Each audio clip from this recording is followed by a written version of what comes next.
welcome everybody to another edition of Chaffee Break, where we honour exceptional light tank drivers. My name is Maxwell, and today's first video is from the user Ice Tanking. That's Ice Tanking, or something, that's how you pronounce it. And he's driving the T50 on a standard battle on the live Orcs. And the T50 is that tier 4 light tank on the Russian side. This is probably one of the only... This and its bigger brother, the T52, is probably one of the only scout tanks that I actually don't own. Around about the time when I would have been grinding this out, I actually played the A20 instead.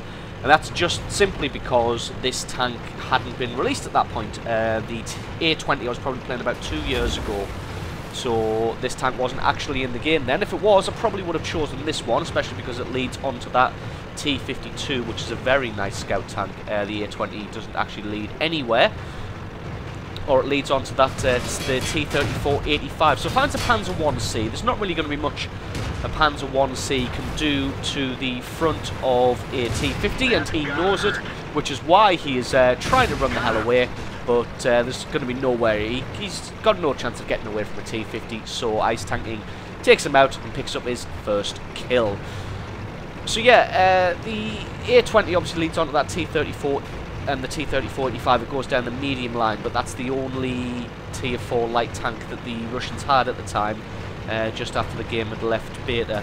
So that's the route that I went down. To be honest, I probably should go back and grind out this tank and the T52, because they are both pretty good scout tanks, and they're especially good at this roaming style of scouting. As you can see here, he's going to be over on this far right hand flank pretty much all alone though, so doesn't really have much support from his allies, but luckily he's got the speed and the manoeuvrability there to be able to just flank around the sides and behind these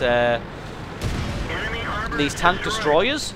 Picks up that one there, the T82. The Marder 2 was just taken out by the artillery, so at least the artillery seems to be covering him off as he's making this push all by himself down the right hand flank. And the thing you've got to admire, well, not necessarily admire, but you've got to think that if he's pushing this flank all by himself, then his allies should be able to easily overwhelm the town on the north there, and should be able to push through pretty quickly. So with all the defenders dealt with on this right-hand flank here, he's just going to switch his attention over to the artillery, do a bit of artillery hunting. Finds the grill here, who decides to just try and back off and run away. Doesn't look like he's going to be able to get a shot on him, so he's done a fantastic job of manoeuvring around this grill. Ooh, one more shot. Can the grill get his shot off? No, he can't. The AMX comes around to try and head him off. Unfortunately, his shot just passes over the top there, which is a little bit of a shame. Now, if that one had hit, it could have spelled disaster there for Ice Tanking. And then he's pulling everybody out of position here. The Su-76 coming, trying to cover the artillery, but the artillery's already dead, and then he is also dead himself. So it looks like his allies have really just been sort of caught napping. The enemy had committed quite a few forces to this far right-hand flank, but himself and the artillery covering him have managed to just push up entirely, wipe out that whole flank. And now he's going to be coming around on the sides and the rear of this force in the town, which has somehow been able to overwhelm the allies, who technically should have had a more sizable force here, considering they didn't really commit anywhere near the amount of forces on that right-hand flank. So just takes out that AMX-40. It's going to be a simple job. Comes around the sides of these guys who are sort of entrenched in these houses here. They probably weren't expecting to see him come from this angle, and he's just going to circle around them. Should be able to take out this this Cruiser 2 here. He's got to be careful because he's got that Panzer 38 on his flank there. He's going to get his front armour on view, and then he's going to take this guy out as well. So a lot of newer players will go and complain about the matchmaking for these tier 4, tier 5 light tanks, saying that what on earth they're supposed to do in a tier 8, tier 9 battle, but you can just see how powerful these tanks really are when they get matched up against tanks of their own tier. As you can see, this T50 has just absolutely destroyed everybody, and Ice Tanking picks himself up 8 kills there. Or in a tier 5 battle. So absolutely amazing replay there from him. Thank you very much for sending that one in. Stick around because there's going to be another one coming right up.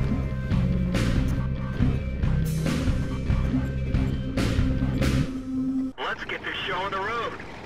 So our next replay is from the user Kirky Zito.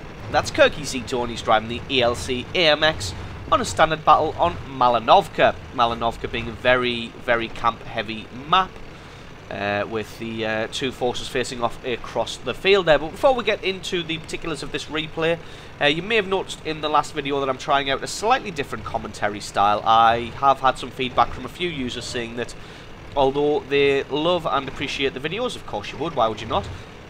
Why would you be watching if you didn't? They weren't 100% keen or sold on the play-by-play commentary style, the almost shoutcaster style of play-by-play, because let's face it, you don't need me to say, oh, and he's just shot him in the side, because you've just seen that he shot him in the side. So, yeah, not 100% sold on the commentary style, so I'm just going to be changing it up a little bit and trying to get away from that. Obviously, it's been my commentary style for over a year and a half now, because obviously I've been commentating World of Tanks for about a year and a half now, so it's going to be a little bit hard to change to begin with, but we're going to try and settle into it. So basically the idea is when the action gets thick, then yes, I'll probably give a little bit of play-by-play. But mostly I'm going to try and talk about the thought process that may have been going through the driver's mind, and the idea of why they are doing certain things as opposed to other things. So, let me know in the comment section below if you prefer this commentary style as opposed to the play-by-play, or if you preferred the play-by-play style. Again, let me know in the comment section below. Just let me know what your thoughts are.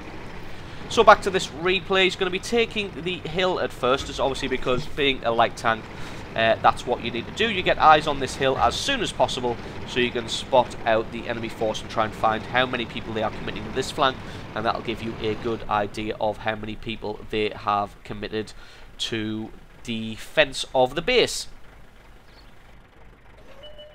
So just going to be allowing his two medium tank allies to push onwards there, down into the forest, because the hit points of the ELC AMX not really enough to be able to head down there himself. He's only got 400 hit points, and if he gets caught out in the open, obviously being a light tank, he's got pretty terrible armor. This Tiger P giving him a little bit of trouble. As you can see, that Comet's probably not going to last very much longer, but there's no way he can really fall back to. So all he can really do is he's committed to fighting this Tiger P, so he's pretty much just going to have to fight him until he gets taken out and hope that some of his allies can probably get some damage on him, but it looks like they're not able to get him eliminated from the map. So I think the ELC AMX, apart from the T50 and the T52, is the only other scout tank that I've never driven or don't own. The only reason for that is, again, it's the same reason as the reason that I don't own the T50 and the T52, is because they weren't in the game at the time that I was going through that particular technology tree. That was around about the time when the 1275, is it? Something like that. The 1275 was the tier 5? 6, I want to say, tier 6. And the 1390 was the tier 7. But obviously they got bumped up to, well, the 1390 got bumped up to tier 8 when this thing came out. And that's the reason that I don't own it, is because I was already at the 1390 when the patch hit and this thing came out. I'm not sure if I just go into my... Oh, that was a good hit. I'm not sure... Oh, gets himself set on fire, and it looks like he doesn't have a fire extinguisher. So he's just going to have to sit here and let his tank burn until... There we go.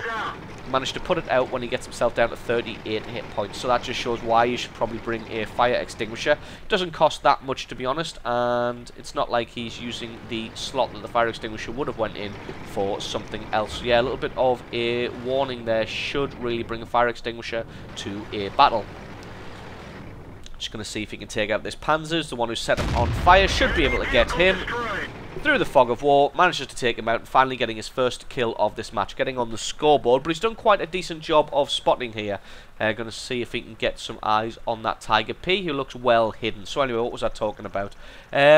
I'm not sure if I'll go into the depot if I'll already own this one or if I'll need to research it from its predecessor. Is that the AMX 40, I want to say, but don't quote me on that because it may not be, because I'm not really a big French tank driver. Oh, should be able to get some nice damage to the side of this Tiger P.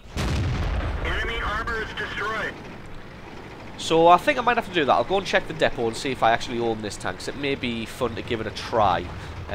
Although I really should get back into driving the 1275 and the 1390, because both of those are very, very nice scout tanks. I don't think I've taken the 1390 out for about a year, really. It's kind of just sitting in the garage collecting dust. In fact, I may have even sold it, to be honest. But anyway, back to this game. He's going to be pushing down the left-hand flank, but with the small amount of hit points that he's got, one shot from anybody will be more than enough to take him out, and in fact just getting rammed by somebody, even some of those smaller tanks, will probably be enough to eliminate him. So he's got to play it carefully. He's going to be letting his allies go first, which is the smart thing. The good thing about the ELC AMX is the cannon on it. So if, say, he was driving a T50 here in this situation, there's no real point letting his allies go first, and then he comes up to back them up, because it hasn't got the cannon to do any damage to anybody, really. Whereas this thing, it can sit in support here, let its allies go first, and then try and get some damage on the enemy tanks. You can see he gets a little bit of damage on him there. Spots out an Su-85, but decides to switch back across to this Tiger. So yeah, it can sit in support. It can let somebody else go first, and then just try and pummel the enemy, almost like Tank Destroyer style. As you can see, just focusing down on this Tiger here, who's had his tracks taken out. But to be honest, there's nowhere really this Tiger's gonna fall back to. And there you go. See, good bit of damage on this cannon here. So even with this low amount of hit points, what you want to do with this tank is switch from aggressive scouting and then sit in this support kind of role, and you want to follow behind the guys who have the most hit points, and then just try and pick people off from a distance, because people won't necessarily be expecting the amount of damage that you can pump out. So they're not doing particularly well at the moment. The score is 9-7. Except you can see the allies are starting to make a push across the fields there. Daylight charge across the minefield. That'll really catch them off guard. Although it looks like they may have an AFK medium tank just sat in the base there. What is that? Type T-34. Looks like he may be AFK, so that's going to be a bit of a shame, especially when they are losing. So just biding his time here, because he knows somebody has just driven into this forest and then disappeared into the fog of war. I don't remember exactly what that was, because I wasn't particularly paying attention to that tank, but it looks like Kirky Zito was, and there he is there, the 3001. Going to see if he can get a shot on him. Gets a nice hit through the back of the turret there, and then he's going to use the terrain to his advantage there and just drop down behind the horizon, just so that he can't get a return shot. So the other good thing about the ELC AMX is because it's so low profile, you can really use the terrain shape to your advantage, not having to drop back as much in order to get shielded by the terrain. And obviously being so squat as well obviously gives it a good camo bonus. Although I'm sure light tanks work differently to other tanks, so probably the squatness of the vehicle may not forgotten how to speak there, may not provide as much of a bonus as it would for other tanks. So the Type T-34 looks like he wasn't AFK actually, as he's just appeared on this flank. Wasn't really paying attention. He must have just suddenly decided that he wanted to make a move, and here he was. Just decided to make a beeline through that town there and comes to offer some support on this flank. He's done a good job of charging that 30-01 and actually picks himself up a kill. So actually he's got 2 kills there, so maybe I unfairly called him AFK when in fact he was just biding his time and going to be making his move, which he does now. So all he needs to do here is, it looks like their daylight charge across the minefield may have actually been foolhardy, as both of their tank destroyers have been eliminated. They only have the Stug 3, which I'm not sure whereabouts he will be. He's out of radio range, wherever he is.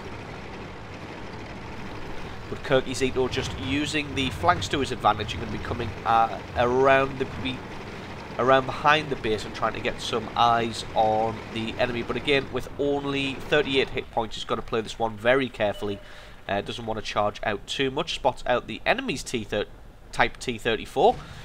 It should just be an easy case of picking that kill up, which it is indeed. But firing his cannon has revealed his position, so again he's going to drop back and try and use the terrain to his advantage. Spots an Su-85, who's not looking. He's too busy trying to run away, and because of that gets himself killed.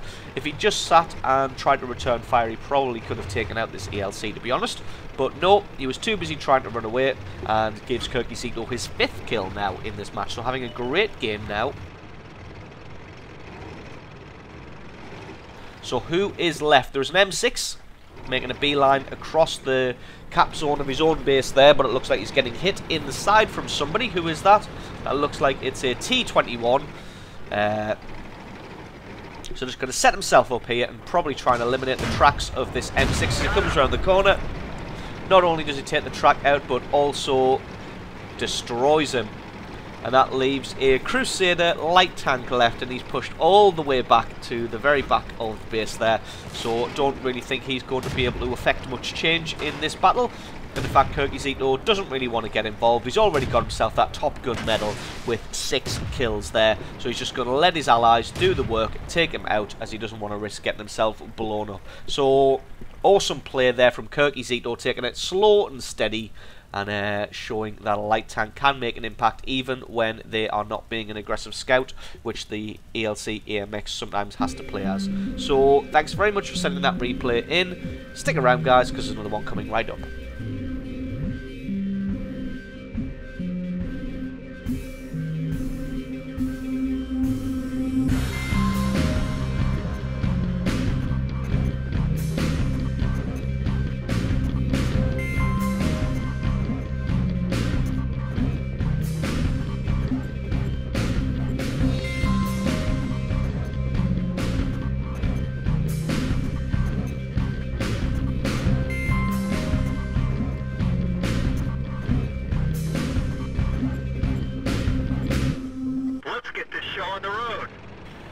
And welcome to our next clip, that is from the user Karamia. That's Karamia, and he's driving the T50-2 on a standard battle on Redshire. T52 being the Tier 5 Russian scout, the one that you will remember from the previous replay that I don't own and have never driven. So right off the bat, he's going to be taking to the forest on this hill here, and some people may cry foul and say that a light tank like this shouldn't really be up on this hill. But if you take a quick look at the scorecard of the different tanks in this battle, you'll notice that there's quite an abundance of light tanks. So he's actually making a good call here, and going to be doing what's known as counter-scouting, taking up a good defensive position in an area where he knows that the enemy's going to be pushing scout tanks in and attempt to try and take them out before they're able to get any good reconnaissance information. Do you see? Spots out the A20 just like I said, sets him on fire, and then eliminates him for his first kill. You can also see that T52 in the, well, T50-2 in the distance there, but can't really get a hit on him, using this rock as a good piece of cover. And then he's just going to be waiting it out and allowing the other scouts to all zoom off to their respective areas and get themselves eliminated. Although that 12T is doing a good job of coming and trying to spot out the artillery. So that artillery's probably going to have to make a move now, unless he's sure that he wasn't spotted. So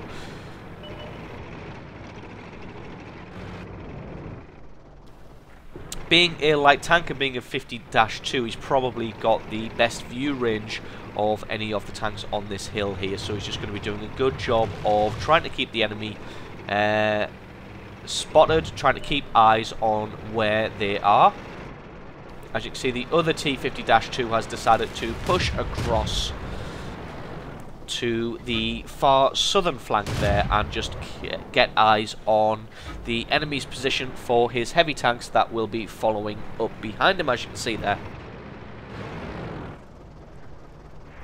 So as mentioned earlier, the gun on the T50-2 isn't fantastic. Its penetration and alpha damage aren't the highest, but with the spotting work that's being done by his ally there, he's able to get some free shots onto the side armour of these tanks, and as you know, side and rear armour of these tanks not the best. Spots out one of the other enemy scouts here. Able to get a good moving shot on him. Enemy vehicle destroyed. Doing a good job so far, picking up 3 kills. So yeah, if the enemy can hold their attention, then this tank's really good at putting free damage through the side armour of these larger vehicles. We just dinged him. That one didn't go through. So the Allies are doing a good job of pushing the different areas here on the far south there. They've pushed pretty much encircling that IS there that's kind of trapped in the river. He's going to be getting shot from both sides now, so he's probably not going to be surviving too much longer. Spots someone out in the village, in the town in the centre there. Not sure who that was, as I wasn't able to see. But yeah, pushing on this far southern flank now, and he should hopefully be able to get some good damage through the side armour of these different tanks here. He gets a good bit of damage on that M6. Going to see if he can take him out, but that's going to be an awkward shot. I'm actually amazed that he managed to land that shot. It's not really going to be able to put damage through the front of that turret there, as the front armour on an M6 is pretty substantial, especially on that turret.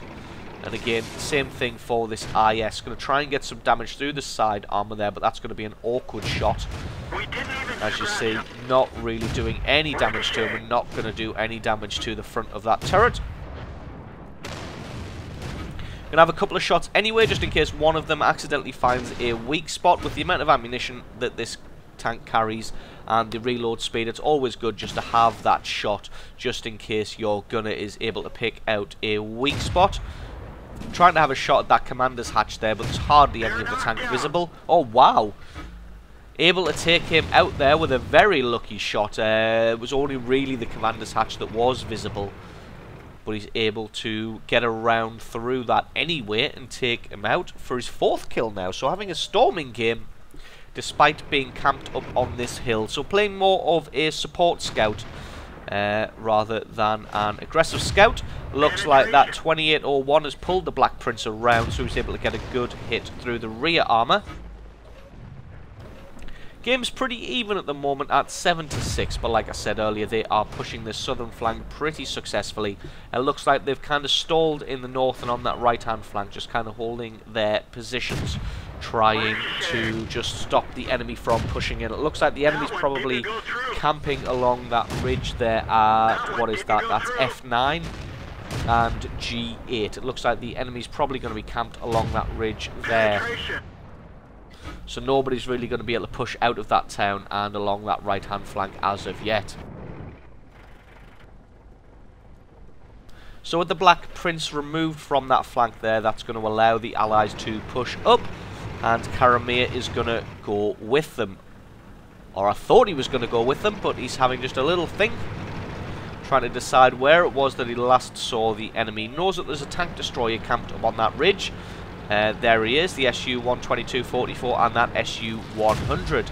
Now try and get some damage through the side armour of these guys, because the side and rear armour of these SU series not particularly strong. Some of them have very good front armour, not very good on paper numbers wise, but the sloping on that armour really allows them to shrug off a decent amount of damage. So that SU-100 is taken out as well, so just leaves the 122-44, but he's mostly going to be concentrating on this far southern flank and trying to stop that AMX M445. Yes, that's what it is, from pushing in. So that's going to allow Karamir to come in from the side and hopefully be able to flank around him, take him by surprise, and get a shot through his side or rear. As you can see, the enemy is indeed camped along that ridge line. Spots out the SU 122-44. First shot goes through, second shot also goes through. So now it's going to be open season on the enemy's artillery, although there is only one artillery per side. Ooh, shot landing but just about missing there. So it's going to be open season on the artillery. Going to try and find them. So there he is, the M41. Going to see if he can get some damage on the M41. It looks like he doesn't realise that he's been spotted just yet, but as soon as some damage goes through his armour, he'll know that he's been spotted. We're lucky it didn't blow. There we go, finally gets a shot, but that T29 manages to get a hit on his ammo rack, and he's going to have to switch his attention to this T29 now, especially with his main gun being knocked out. But luckily he's been tracked by some of his allies, and there's going to be nothing that a tracked T29 could do against a T50-2, especially when the T50-2's allies are there to back him up. God, that M41 is spinning incredibly slowly on the spot there, and just able to pick up another kill there, picking up 6 kills and getting himself a Top Gun medal. And that leaves the 1S up on the hill, and the 1S is gone from the hill. So that just leaves the enemy Churchill Mark 1, but he's not really going to be a match for that KV-1S that's up in that area there. So they're all just going to flock in towards the cap zone, and this one is definitely a foregone conclusion. This one is almost certainly won. There's nothing much that a Churchill 1 can do against all of these tanks, especially not with 80% base capture complete. And there we go, the Hummel finally takes out the Churchill 1, so not getting the base capture off, unfortunately, which would have been a good chunk of experience for Karamia there. But altogether, a good replay showing that the T52 used in a support role can still be effective. You don't need to use this thing as a suicide or an aggressive scout. It can be used more of a support and gun platform. So, brilliant replay. Thanks very much for sending that one in. Stick around because there's another one coming right up.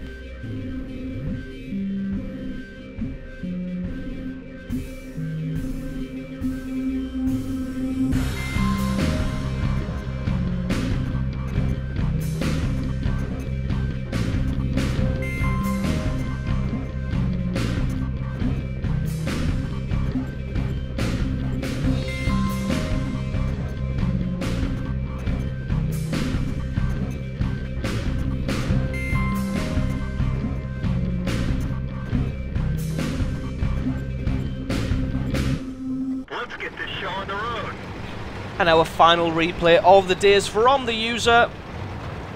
You know, we're just going to go ahead and call him Face Roll, because that's clearly how he's choosing his username, just by rolling his face along the keyboard.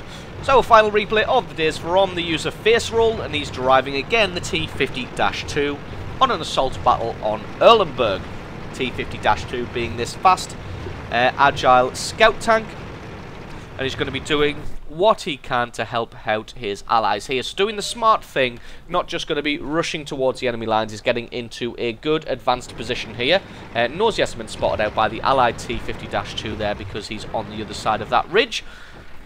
So good situational awareness there, so he's going to be coming to a slightly more advanced position and taking up cover in these bushes here. These bushes are in a good advanced position, and if he holds his fire and keeps his nerve, he can probably sit here for quite a long time. This being an assault battle, the enemy normally, what they will do in this situation is they'll send a sizable force up the right-hand flank and another sizable force up the left-hand flank. Sometimes when the communication isn't there, they may send considerably more forces to one flank as opposed to the other. But it looks like they have actually opted to send a couple of tanks up the centre, because some of the heavy tanks and sometimes some of the tougher medium tanks like to think that they can sneak up that number 4 line there through those buildings.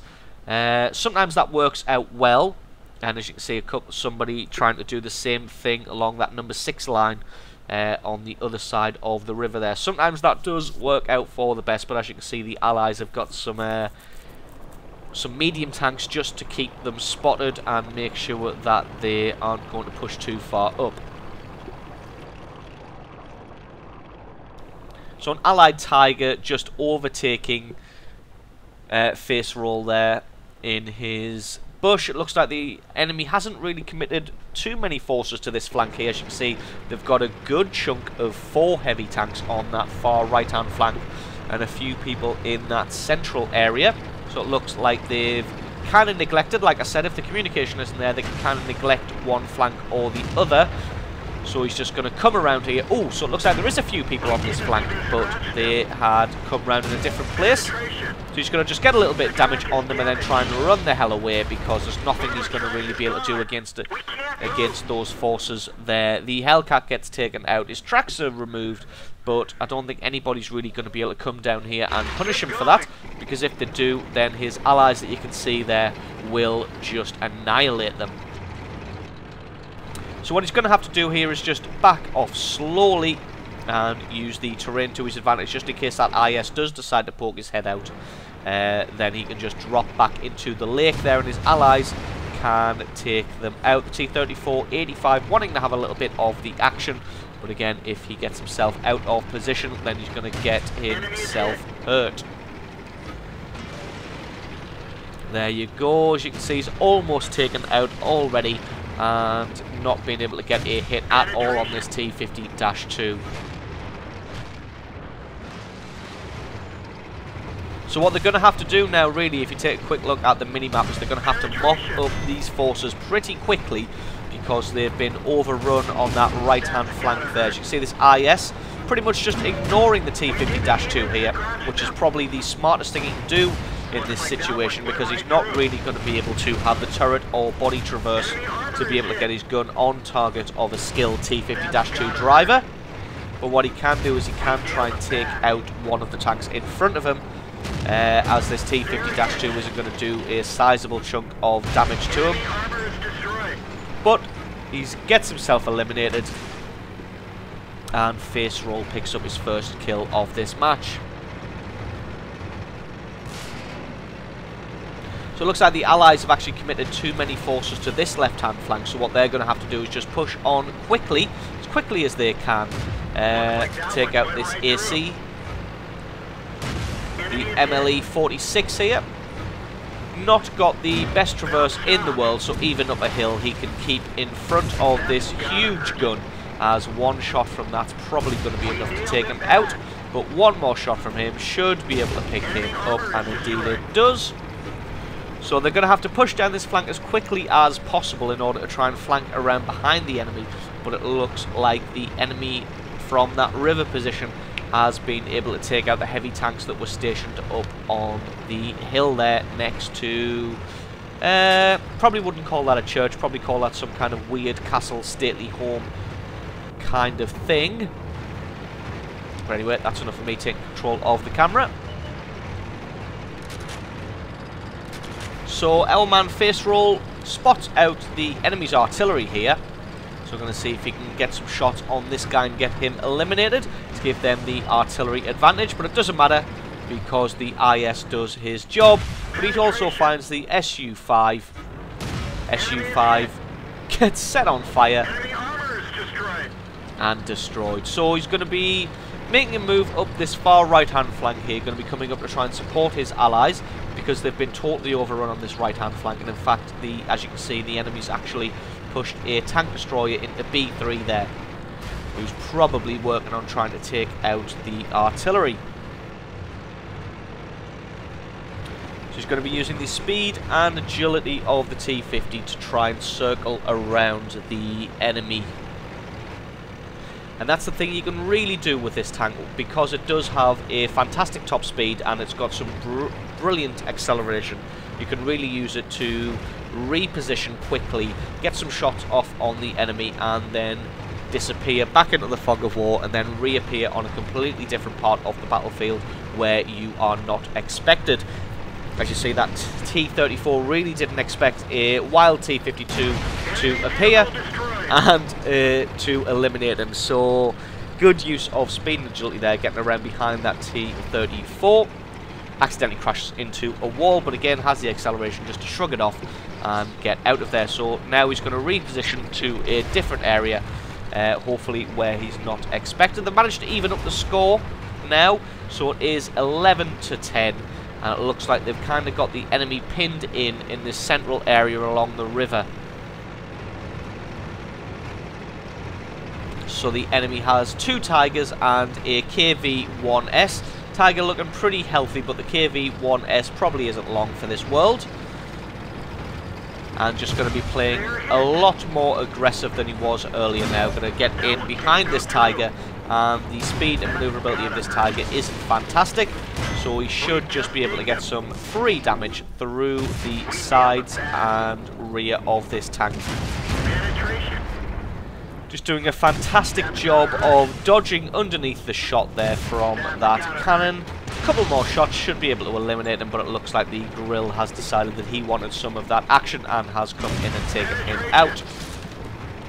Tiger comes up to try and support his ally, but he's probably going to be a little bit too late here. In fact, they're both bunched up in this area, probably trying to cover each other. Unfortunately, the T-50 has the speed and manoeuvrability to just run around the building here and allow his allies to finish them off. So absolutely brilliant support play there from Face Roll, using the speed and agility of this tank to its maximum potential. So awesome replay from you. Thank you very much for sending that one in. If your name wasn't chosen by rolling your face on the keyboard, please let us know how it is supposed to be pronounced, because I have absolutely no idea.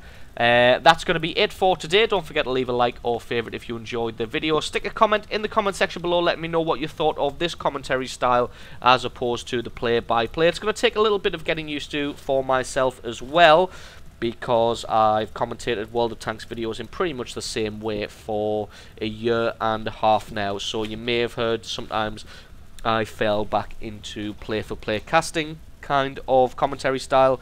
But yeah, like I said, let me know in the comment section below which kind of commentary style you would prefer, and I'll try and get that sorted. So thanks very much for watching, guys. This has been World of Tanks. I've been Maxwell, and I will catch you next time.